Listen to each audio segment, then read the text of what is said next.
Hello and welcome. Today we've got David Mahoney, and today we are going to be talking about Russia demands to take back Alaska, George Soros's health, and also the people's reaction to the World Economic Forum. We've got Ron DeSantis, who's dropped out, endorsing Trump, and also we're going to be talking about the strange things that are happening right now with the royal family, and we have questions. Now, just before we begin, you can subscribe to my Instagram channel at nicholas.veniamin, where you can follow all my daily news reels. David, thank you so much for joining me once again. How are you and what have you been up to? I'm very well, Nick. Another couple of weeks flown by. Here we are again, sitting in our desks, in our studios, talking about all the weirdness and wonders that are going on. I've just been doing the same thing, mate. Cracking on, getting the truth out there, sharing all these little bits and pieces I've been picking up. Still recording. But it just seems that the further we get into 2024, it's just getting stranger and stranger. There's the stuff that pops up. I'm like, what? Like coming out of left field, right field, straight at you. So we picked 4, 5 different things today that are happening. I think the public needs to know about. Absolutely. And I want to start with Ron DeSantis because he is the second person to drop out who is endorsing Donald J. Trump. And this is never, I think this has never, ever happened before in American history politics. And also we have Chris Christie, who's dropped out, but he's not quite endorsing Trump yet. Maybe he will. I don't know. Nikki Haley, on the other hand, is playing the race card with a recent interview that came out that I made a reel about on my Instagram. And I think she needs to drop out. And I really, really predict, and I want to say this, that Robert Kennedy Jr. may also drop out. What is your opinion going on around this space with presidential candidates dropping out? Nikki, for example, is exposed as being Indian. Her parents are Sikh, which I don't think is a problem. But why cover it up? Which is all of the scandal. How is it scandal, or is it just like, why is she covering it all up? I mean, that's strange that she hasn't admitted it before.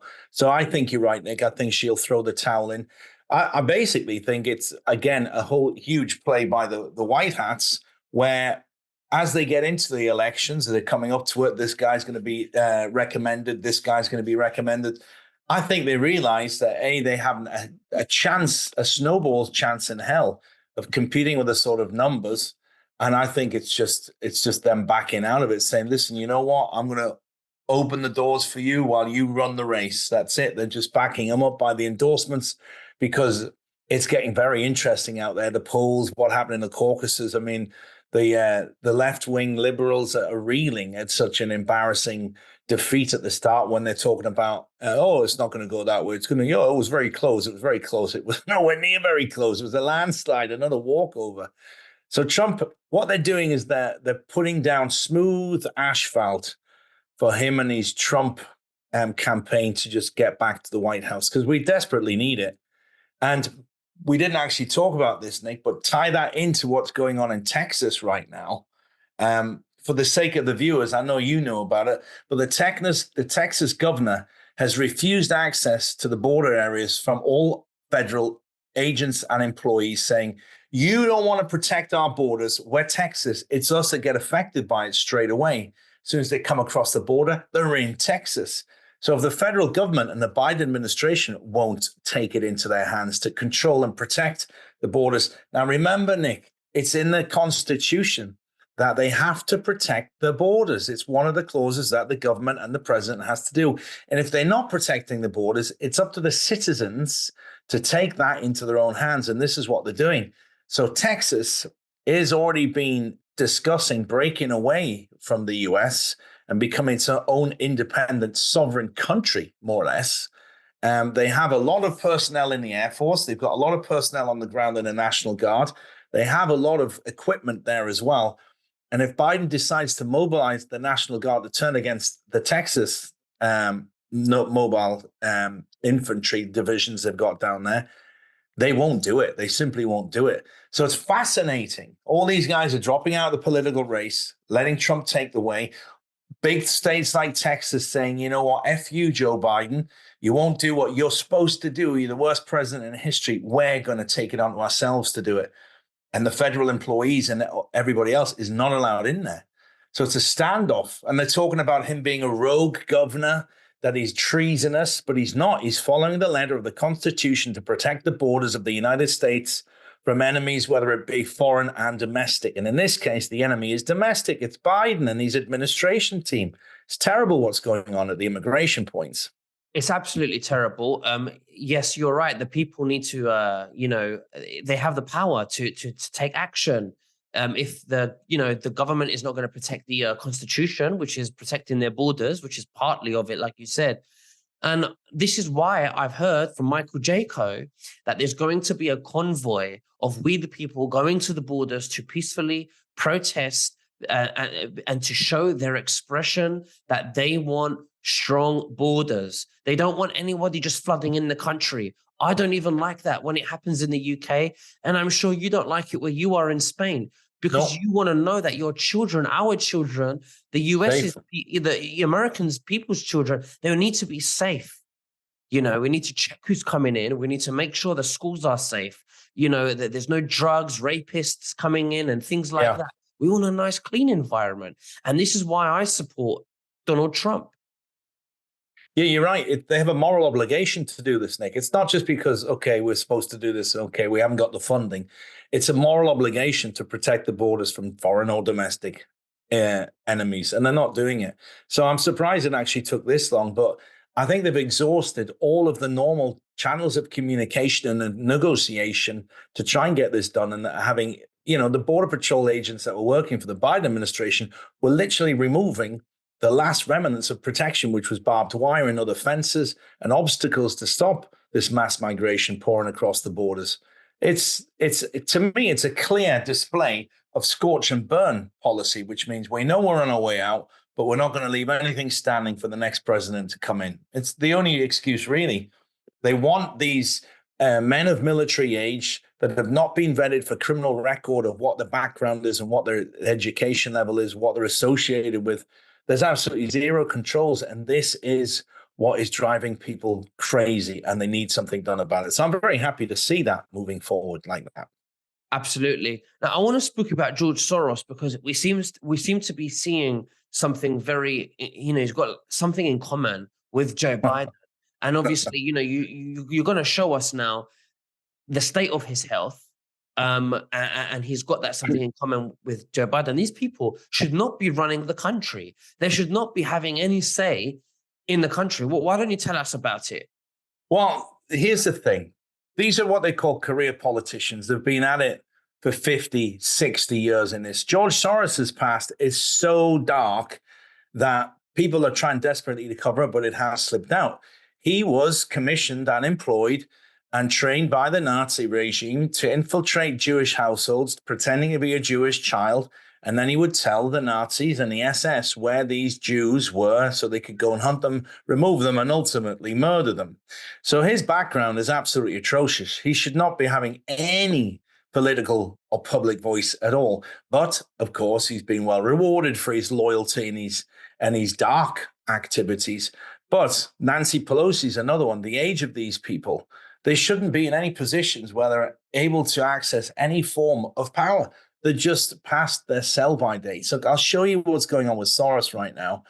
And without me being biased, the viewers can make their own decisions. Should a man in this mental health be able to influence people by having talks? And we know what he was involved with Black Lives Matter, but have a look.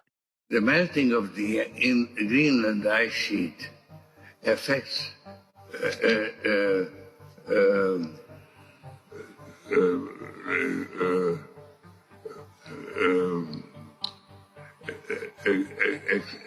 acid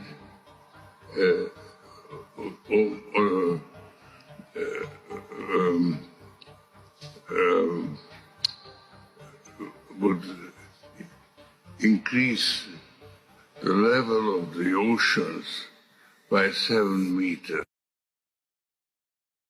Wow. Eventually, he got the message out. But come on, do you really believe that the oceans would rise 7 meters? I don't believe in this climate rubbish at all. Oh, well, no one does. I mean, this is, like Donald Trump said, it's a hoax when he was president in his early years in the presidency. He said it's a hoax. And then that's when I thought, Trump said something against the establishment. I need to pay attention here, because he's against the establishment. And then that's when I started to wake up as to what Donald Trump was doing. And I started looking into it more. But yeah, this is all, they have an agenda to depopulate. They want to control us. They want to get rid of us. But look, I want the viewers to tell me in the comments below what you guys think about George Soros, and should Nikki Haley as well drop down and endorse Donald Trump? Yeah, it's true. You know, well, let me just 1 second, Nick. I actually put that video on too early. There we go. I mean, Nikki Haley's not the worst of them. I don't have any particular problem. I just don't like the deception. And come on, this is like getting in the ring with Mike Tyson when you've done no boxing training and all, saying this can only end one way. And these people, why they've so obsessed with trying to go up against Donald Trump, but they're living, they're absolutely delusional. Nobody will come anywhere close to it. And I don't think anybody else would even consider anybody else to vote for. You know, the red wave, as they say. When we go back to what happened, Nick, and in 2020, when we realized he'd been cheating out the election, you know, all of us in our group, I know you're one of them, was saying, I'm furious, this can't be true. But now, 3 years down the line, I'm thinking, you know what? Look what's happened in 3 years. How many people have woken up to how their policies are just stripping away your freedoms? They're trying to destroy the family units. They're trying to influx one world government, one world currency, get rid of cash, get you living in 10-minute cities. You're not going to eat meat anymore. Now the farmers are the evil.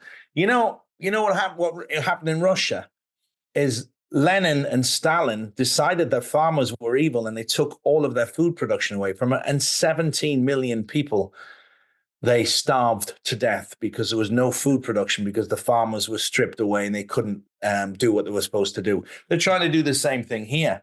Get rid of the farmers, but there's no food. Then we have to rely on the New World Order to get our food. And then what is it? It's just going to be some fake protein made from cockroaches. No more meat, no more essential air travel, no more personal forms of transport. You're not allowed to go here. You can't do anything. So people are realizing it. We needed to have these 3-4 years of hell for the general mass population to wake up and see how bad these so-called world elites are and what their policies are. So it's done us a favor, really, although it's been a very hard favor pill to swallow for many. The moment that Donald Trump, the moment that they stole the 2020 election from Donald Trump, the world at the time was still very asleep. But now we've come to a point where everybody is really wanting Donald Trump back. A lot of people, actually. And I think a lot of people are also secretive about liking Donald Trump. They're not confident to say what they think because they're afraid that they're going to be judged. But I get the impression that they want, and we want Donald Trump back, you know? Oh, absolutely. I want to talk about also now, I want to go into the Russia. You say that before we move on there, there's one other little point we forgot about, Nick, and this is this Iranian comedian, that what he's doing with the World Economic Forum. Sorry, buddy, we might as well finish this because I've queued up the video. Now, there's so many people that have been asking me, Mahoney, was that a real video? Now, I'm not going to show you the video because most people have seen it. But what is interesting is this is the comedian that has done this. He's an Iranian comedian. And a lot of people, it was so well done. A lot of people thought it was real, that he was standing on the podium and he did tell Klaus Schwab and all of his pals to go F themselves.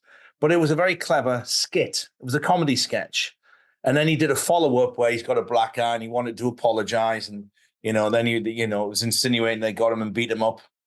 But here's the thing about that. Some people said to me, oh, well, that's a shit joke. I don't know. Why did he do that joke? I said, it's not.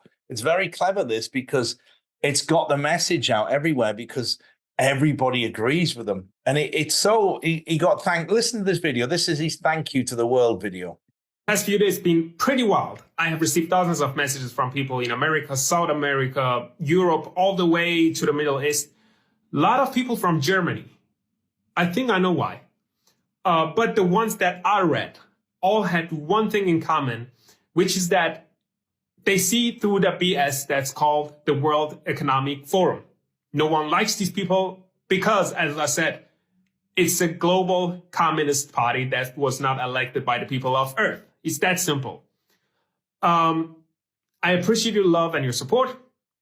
And for those who ask, I happen to have a set of skills that I use to expose these people, especially the fake extreme news media, because that's what they are. I call them the fake extreme news media.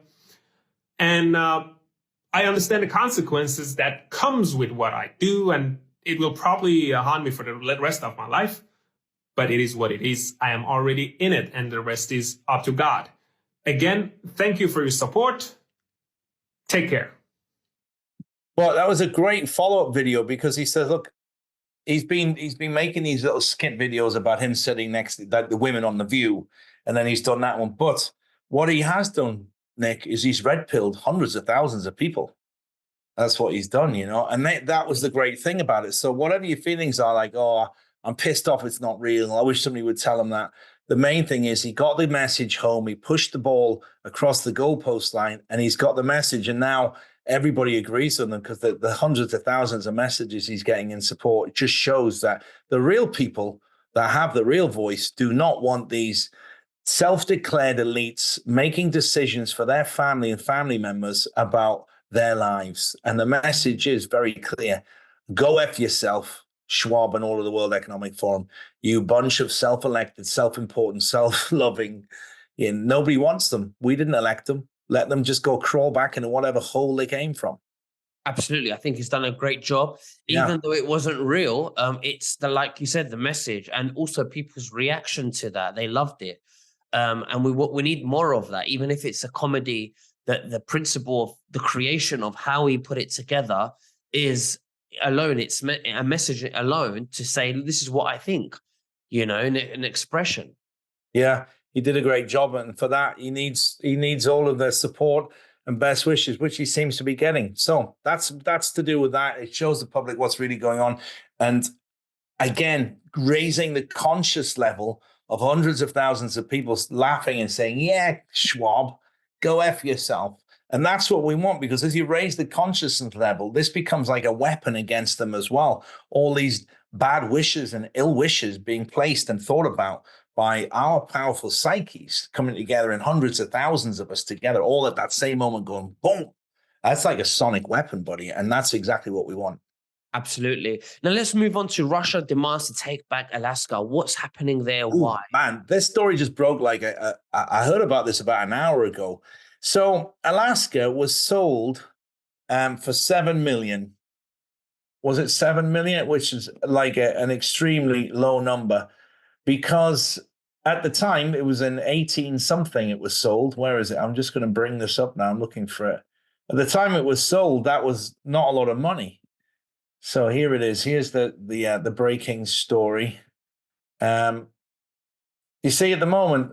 No, not yet. Lavrov. No. 1 second. Lavrov is in New York. Yeah, I'm going to share. I'm just queuing it up. Lavrov is in New York, Nick. He's at the UN Security Council. Now I need to let people know something that's happened. Okay, before this conflict broke out in the Ukraine, the Russians have been trying to negotiate with the Americans for at least 3 to 4 to 5 years. They basically said, we need you to give us your word that NATO are not going to move their weapons closer to our borders because it makes us very uncomfortable, and we want you to sit down at the table and negotiate. That was the basic message that Putin authorized his people to get to the Americans. And the Americans said, absolutely no negotiation about NATO. They wouldn't even come to the table. There was no, well, what you're thinking, what's the compromise? It was just, no, we don't have to. Who are you to tell us what to do with NATO? So Putin tried again and tried again and tried again. And finally, when he got the middle finger from America, which was the Biden administration, 3 days later, he started his campaign and he went into the Ukraine. And this is because of NATO moving missiles too close to the border. So right now, Lavrov arrives in New York to participate in this Security Council meeting. So this is tied in exactly with that. And because what they've done now is, let me just cue it up because I've got to go to the next, this one. Let me just make sure I've got the right one. Yes, here it is. So during this time period, this has been issued, which is a decree by the Russians that they are declaring Putin's challenge for the sale of Alaska is illegal. Historic claim. Putin declares the 19th century sale of Alaska as illegal, asserting Russia's rights over the American state. A bold move. And there's a copy of the declaration. Russian diplomat bombshell. Chairman of the State Duma hints that bold move. Could Russia demand Alaska back over resource disputes with the US? Very interesting. And another interesting, I'll get on to the next one. Now imagine, the problem with Alaska is it's very rich in natural resources, gold, silver, mining rights, plutonium, as well as it does have oil there as well. So if Russia contests the sale being illegal, being a trickery, yeah, obviously America are not just going to say, oh, we're very sorry about that. Let's refund your money and you can have it back. It's going to be a bit of a squabble on their hands there. But it's just really what Putin's doing is saying, all right, if you won't play by the rules, watch this. Because he's probably got good grounds for it being illegal. Putin's not the type of man that's going to enter into a legal dispute on the premises that he's probably going to lose. He wouldn't bother. There must be something more in this where the agreement was falsified or trickery or deception was placed into it at the time of the sale. So let's see where it goes to. But it's an interesting card to play. Nobody would have seen that coming. Interesting. Now, some people would say, "What is this, Nasara?" What do you think about that with the gold and the minerals? No, I just think that this is about putting things right, Nick. It's going to bring us very nicely into our next section, if I'm not mistaken. But this is about righting the wrongs of history. When this world elite, this band of satanic Freemason, devil worshipping elites that have deliberately placed their own men inside of top positions of power in all of the countries that have any say in the world, it's a way of pushing it back and saying, listen, this was not right. This was trickery. This was deception. This was never supposed to happen. And now it's time to right the wrongs. And Nasara Jisara coming into that is righting the wrongs. It's a return of the wealth and power to the people who deserve it. And when they start reuniting all the funds with countries like Zimbabwe and Vietnam and Venezuela, when they set these rights wrong, it's going to be an amazing place. Because the biggest problem is, Nick, as you know, people always saying, oh, these countries are full of crime. Well, people only do crime if it's financially based. Obviously, there's things like child abuse and rape and murders. But as far as people trying to climb out of the economic pit, they're living in poverty. You might look, you're living in poverty in some country in Africa. You've got screaming children. You've got no way of earning money. The government's taking everything off you. They don't help you with anything. Every time they get money from some sort of Western country to put fresh water in the village, it's all stolen, and you're still having to walk 6 miles each way just to get dirty water that gives your children dysentery. Of course, these are the people that end up getting involved in the crime world. Poaching, for example. Okay, go out to the bush, shoot an elephant. We'll give you $500 for the tusks. You know, if you've got starving, crying, sick children, you would do things like this to feed your children. So you eliminate this poverty line where everybody's doing criminal activities just to keep their kids from dying. It's going to eliminate so many other businesses and illegal businesses, illicit businesses, like smuggling, like human trafficking. Because people, most of the time, they do it for economic reward, not because they enjoy it. Absolutely, absolutely. Now, moving on, I want to speak about the strange things that's happening with the royal family. Yeah, see, this is, again, this is the media. wrongs. The media is telling us this. The BBC, the UK mainstream media is coming out with this. Why don't you tell us? Yeah, well, there's a lot of strange things going on, right? So Charles and Kate are both in hospital. Let's just talk about Charlie boy. Now, bear in mind, guys, that the Charles that we know, if you compare photographs of just before this whole COVID thing happened and then how he's photographed afterwards, it looks like a totally different man, as do many famous people that are in the mainstream public eye. This particular person who's claiming to be Prince Charles, his fingers are larger, his ears are different, his hairline's different, and I believe he has a different shaped face, and his shoe sizes are different. So anyway, after the Queen died, he had to take the throne, and he had his coronation, and he went around a bit, but now he's in hospital with prostate issues, okay? But he's been in for a long time. If that's just an enlarged prostate, or even if they have to remove his prostate, it's taking a very long time. And he's handed his powers over to William, on a temporary basis while he's incapacitating and recuperating from surgery. So let's just focus on the surgery. Nick, prostate surgery takes 3 days maximum in and out. If you have it removed, you'd be out in 3 days. It's not going to affect your mental condition that you have to say, oh, just in case, I'm going to give powers to William. So that makes me very suspicious straight away. And also, William's wife, Kate, is in the hospital having some abdominal surgery. So what's going on there? Are the clones malfunctioning? Have they been taken out? Because do you remember a few weeks ago, Nick, I talked about this American general that they were reporting that was killed in the bunker in Kiev. Mm-hmm. And it literally come out that day. 2 days ago, the State Department confirmed it. That story was real. He was in a bunker in the Ukraine. It was hit by a missile from the Russians, and they took him out. He was killed. They've confirmed it. So very softly, no one's talking about it. There's no, well, what the hell was he doing in the Ukraine?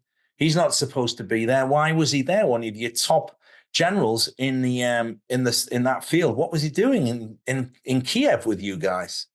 The Americans have admitted that he was killed there, but they're trying to get off it by saying what he was doing. So when these stories come out a few weeks later, it tends to be confirmed in a soft way that mainstream media don't pick up on it. So there's something strange going on. Why is Charles in hospital for so long? Now, coincidentally, there was a mainstream media feed today that said William and Harry are not Charles's children. So this means Charles does not have any legitimate children that can ascend to the throne in the UK.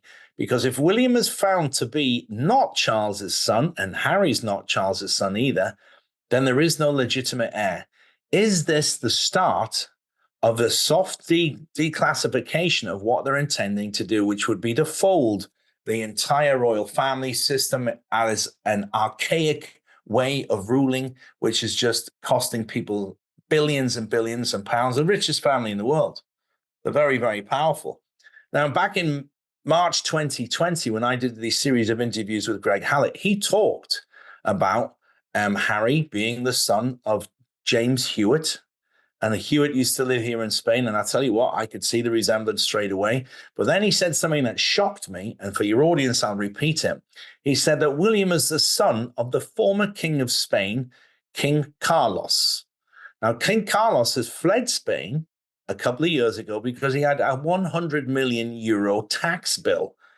And he's had to leave the country because he doesn't want to pay it. And he's moved to Saudi Arabia. Now, think about this. 100 million is a bar bill for these people.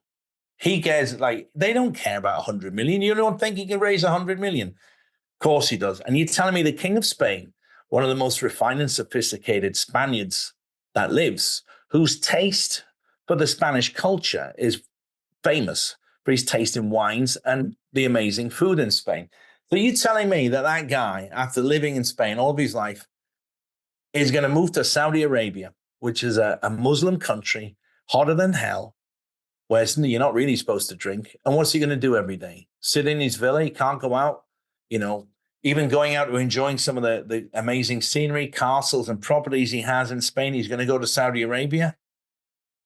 I highly doubt it. So I don't even think he's either being tried and tested and possibly executed, or he is in some form of carceration. So if he's the legitimate son of William and Carlos is the father, illegitimate, sorry, then there is no heir to the throne.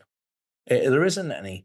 So personally, I think it's a drip feed that they're somehow going to announce that Charles has had complications during his surgery and William has to then take the reins. And then there's a story out there that he's not entitled to do that because, and here's where it gets even really weird. Charles and Camilla actually did have a child, but they weren't in wedlock at the time. They were much younger. This baby, it was a boy, was whisked out of the UK and was raised in Australia. And the guy now, this son, is about 58, 60. That's how long ago it was. They were teenagers, more or less, when it happened. Now, this man that lives in Australia is getting more and more coverage from the media saying, I'm the legitimate son of Charles and Camilla.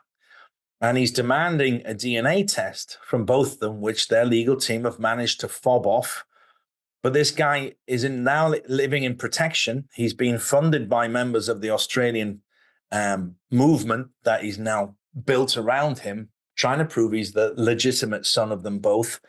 So he would be really the only person that would have any legal grounds. But the problem is, when he was born out of wedlock. And that's a major thing. You can't have any illegitimate children ascend to the throne because they're considered bastard. That's the name. That's the name. Yeah. They have to be married in order to be a legitimate throne. Yeah. So what's his name? And weirder. Do you know the 58-year-old person's name, the real son of? No, but it's easy to find. I didn't know we were going to go far down that rabbit hole, but I've seen interviews with him. He doesn't particularly look like him, but he's so convincing when you talk to him. If anybody feels like Googling or not using Google, maybe DuckDuckGo or something, you'll see the campaign. He's now living in protective custody, not from the police or the government, from a private group of individuals that have provided him with security. His legal team are moving it forward, demanding that. And Charles is fobbing off, saying, no, this is ridiculous. I'm not going to do that. I'm not going to do this. But there's some truth in that, because Greg Hallett told me about that as well back in 2020. And I believe that is definitely a very strong possibility. We're going to see the ultimate collapse of the royal family, their good name, with everybody going, well, what are we going to do with all of this lot then? And again, the Sarah taking back all of that wealth in public buildings and giving it back to the people, because buildings like Buckingham Palace, right in the middle, are worth billions. So imagine what you're going to do with a big building like that in Buckingham Palace. You give it back to the people. We could hold military tribunals in there for all the corrupt politicians and all of the royal family and all of these nefarious acts, such as government corruption with PPE equipment. There's another scandal that's breaking in the UK government at the moment. Guys that were giving literally 60, 70 million pounds as $100 million worth of business. And at the time, just before they got the contract, they were upside down in the red with the bank by several $1,000s equivalent in pounds. And they were all of a sudden next day, given it 1 hour after they sent their email application, it was approved by one of the government leaders of the health department, Dominic Cummings. Big scandal. And here's one other thing that I've noticed. In Spain, in southern Spain here, there's foreign radio stations. We have a Russian one, we have a Dutch one. Yesterday, a couple of days ago, probably now, at the top of the hour, I was listening to the syndicated news program. So in Holland, there'll be a radio station that will record a news, 30-second, 45-second news clip, and it'll go out to all of the Dutch radio stations in the colonies around the world. It's called syndicated news channel. On this syndicated news channel, it said that Joe Biden's son, Hunter Biden, has now been investigated, and it looks like there is evidence of his laptop from hell, and there was money being exchanged and paid to Joe Biden for his participation in business with China. Now, this might not seem significant, but it's a mainstream syndicated news program coming from Holland, which is extremely, extremely dark when it comes to the cabal and their ruling over it. But again, drip, drip, drip, putting the truth into the heads of the public in small little dosages like this, Nick, is a very clever and strategic strategy that the White Hats are deploying with expertise and precision that you have to admire it. I do. Mm-hmm. Because every day, the average Joe who doesn't know what's going on is now getting a little bit more of info, like, oh, Joe Biden's son, he's bad. Yes, we said it years ago. Wow, interesting. So much information and drip, drip, of course. But David Mahoney, thank you very much for joining us today and sharing all of that with us. Very interesting. Is there anything else that you'd like to say to the viewers before we finish? No, again, I always finish on a happy note. Just keep your eyes open for these small bits of intel. Just think how policies have changed when they didn't want you to know about the statistics about COVID and what people were doing. And now the facts are coming out. There's this many groups, there's class action lawsuits, and all of these small little tiny bits of information where they're actually talking in a negative way about people in positions of power and wealth and influence. And this is how you'll know that the White Hats are doing the work properly and they're getting the message out to the average person on the street, just waking him up slowly. Just a gentle little shake. Hey, a nice soft alarm call in the morning. Exactly. Nick, thanks very much, mate. We'll see you in a couple of weeks. Yeah? And you too. Take care. Bye-bye.